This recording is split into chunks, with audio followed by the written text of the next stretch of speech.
Today, we will explore one of the most mysterious and fascinating stories mentioned in the Quran, the story of Zul-Qarnain, a great king and servant of Allah, and his encounter with the people of Yajuj and Majuj. Gog and Magog. This story is full of lessons, wisdom, and a prophecy that connects to the end of times. Zul-Qarnain is mentioned in Surah Al-Kahf 1883-101. His name means the one with two horns. Scholars differ on why he was called this. Some say it was because he ruled over both the east and west, while others say it was due to the shape of his helmet or his long-reaching power.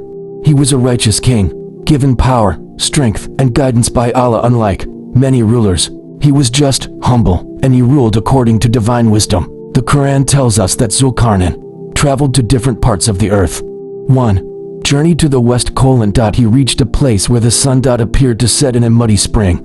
There, he encountered a people, and Allah gave him authority over them to either punish or show kindness. Zul-Qarnain chose justice, rewarding the righteous and warning the wrongdoers. 2. Journey to the east: He then traveled until he reached a place where the sun rose upon people with little protection from its heat. Once again, he guided them with wisdom and justice. 3. Journey between two mountains: Finally, Zul-Qarnain reached a region between two mountain barriers. There, he found a people who could barely communicate, and they complained to him about the corruption of Yajuj and Majuj. Gog and Magog. Who are Yajuj and Majuj? Gog and Magog. Yajuj and Majuj are described as tribes of immense population, strong and destructive. They spread corruption on the earth, destroying lands, killing people, and causing chaos. The people living near the mountains begged Zul-Qarnain, "Can you build a barrier between us and them? We will pay you in tribute." Zul-Qarnain refused to take wealth, saying, "What Allah has granted me is better." Instead, he asked for their help in labor. He constructed a massive barrier of iron and molten copper, sealing the mountain pass.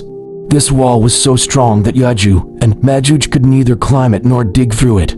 Zul-Qarnain then declared, "This is a mercy from my Lord, but when the promise of Allah comes, he will level it to the ground."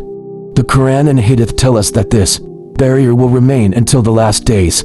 Near the end of time, Allah will allow Yajuj and Majuj to break free.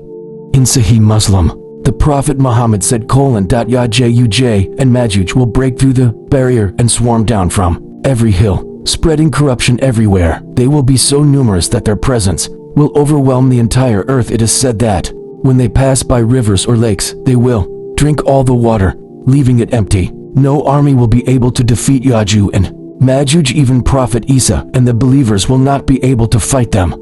According to Hadith, they will take refuge on Mount. Allah will then destroy Yajuj and Majuj by sending a type of worm or insect that will strike their necks, causing them to perish overnight. Lessons from the story. 1. True leadership is based on justice and service to people, not wealth or power. 2. Knowledge and strength must be used responsibly, as Zul-Qarnain did. 3. The story reminds us of the reality of the end times and the unseen trials Allah has prepared. 4. It shows that no matter how powerful humanity becomes, Allah's plan will always prevail. The story of Zul-Qarnain and the barrier of Yajuj and Majuj is not just history, it is a reminder and a warning. It teaches us about justice, faith, and the signs of the last day. May Allah protect us from the trials of the end times and keep us steadfast on His path. Ameen.